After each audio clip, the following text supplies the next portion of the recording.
Good evening, I'm Tips Mahoy, and this is ArthIntel Evening Edition. Coming up, suspect in shooting at Idaho fast food restaurant died from self-inflicted gunshot wound, police say. Flight attendants at Canada's WestJet go on strike in dispute over pay, ABC News. Erdogan's courtship of President Trump. That plus a check of the weather across the country. Police in Twin Falls, Idaho say the gunman who opened fire at a newly opened In-N-Out restaurant died from a self-inflicted gunshot wound. Chief Matthew Hicks identified the shooter as 24-year-old Chad Williams and said investigators believe he acted alone. 3 people were killed and 7 others injured Saturday, and Hicks credited an off-duty state trooper and an armed citizen with firing back and diverting the gunman, helping prevent further casualties. Police say detectives are still working to determine Williams' motive, and In-N-Out's owner confirmed one of the victims killed was an employee of the restaurant, which had opened just a week earlier. Flight attendants at WestJet, Canada's second-largest airline, walked off the job Sunday in a dispute over pay. The Canadian Union of Public Employees, representing the airline's 4,400 cabin crew, confirmed the strike, and WestJet canceled more than 300 flights on its Boeing 737 and 787 aircraft, disrupting travel during a 3-day weekend.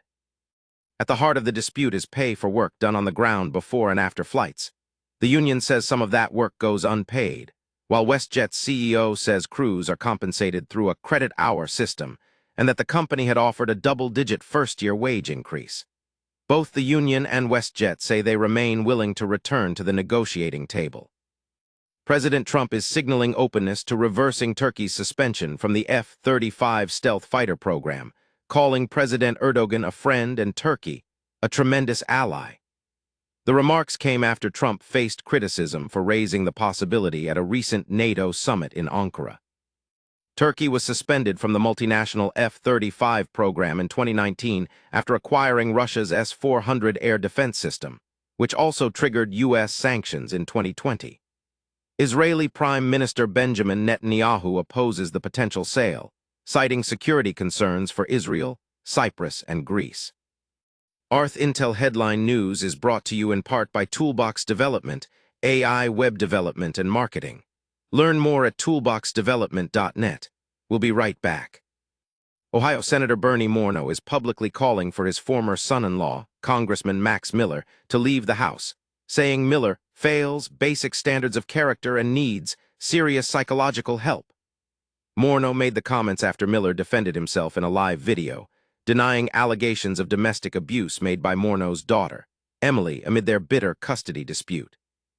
Miller says he is not dropping out of his re-election race and denies the abuse allegations, while President Trump, who has endorsed Miller, says so far it's accusations and he'll be looking into it. Democrats have seized on the controversy, with Miller's opponents saying no one facing such accusations belongs in the halls of power. President Trump's approval rating has sunk to new lows, according to 2 polls released this week. A Quinnipiac University poll from July 29 put his approval at 32%, with the pollster calling it the worst showing of either of his terms, while an APNORC poll released July 30 showed 33% approval, the lowest that pollster has recorded since Trump returned to office. Those numbers echo other recent surveys, including an Economist/YouGov poll showing 34% approval, and a CNN SSRS poll also at 34%, matching his previous low from right after the January 6, 2021 Capitol riots.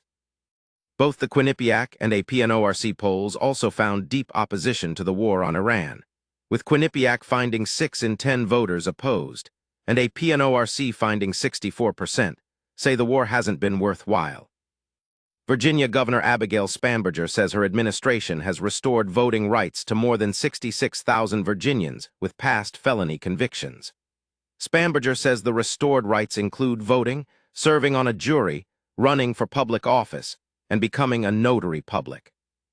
Virginia is one of 3 states where a felony conviction brings permanent disenfranchisement unless the governor intervenes, and according to Virginia public media, Spanberger's predecessor, Glenn Youngkin, restored rights to fewer than 10,000 people using a case-by-case review.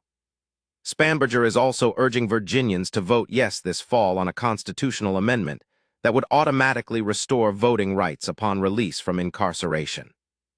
Acting Director of National Intelligence, Bill Pult, says the leadership transition at the office will now begin Monday, reversing earlier reports that he'd stay on for a transition period alongside his successor.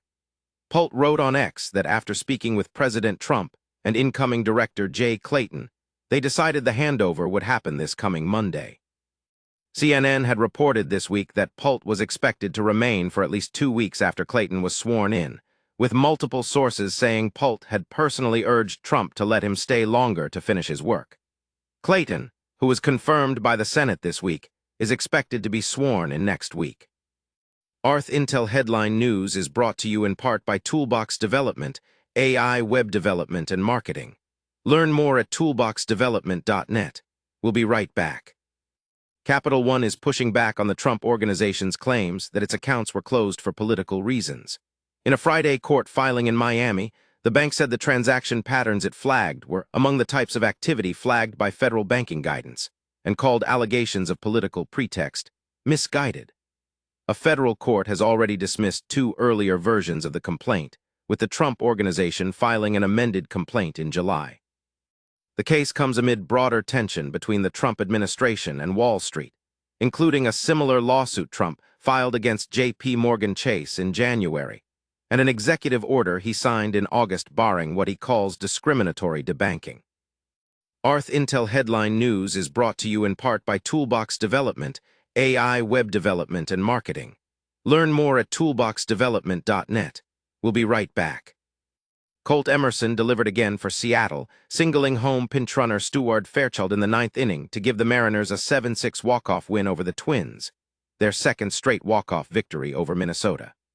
The Mariners nearly blew it, holding a 6-0 lead before the Twins scored 5 runs in the 8th and tied it on Luke Keeshaw's leadoff homer in the 9th. George Kirby, who's been mentioned in trade rumors ahead of Monday's deadline, pitched 7 shutout innings for Seattle before the bullpen let the lead slip away.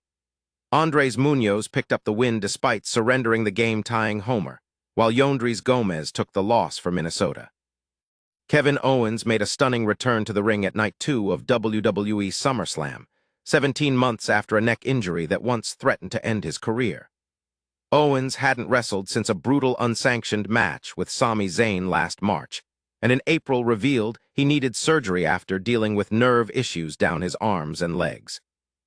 On Sunday, SmackDown GM Nick Aldis added Owens and Gunther to a match between Zayn and Finn Balor, and Owens capped his comeback by pinning his longtime best friend Zayn with a stunner. The victory puts Owens back in the main event picture, setting up a potential showdown with undisputed WWE champion CM Punk. ArthIntel Headline News is brought to you in part by Toolbox Development, AI web development and marketing. Learn more at toolboxdevelopment.net. We'll be right back. And finally, here's a look at temperatures across the country right now. It's hottest in Phoenix at 112 degrees, while Chicago is the coolest spot on the board this evening at 68. That's ArthIntel Evening Edition for now, 10 stories coast to coast. I'm Tips Mahoy for ArthIntel, Signal Over Noise. For full articles, head to arthintel.com. Like, subscribe, and turn on notifications before you go.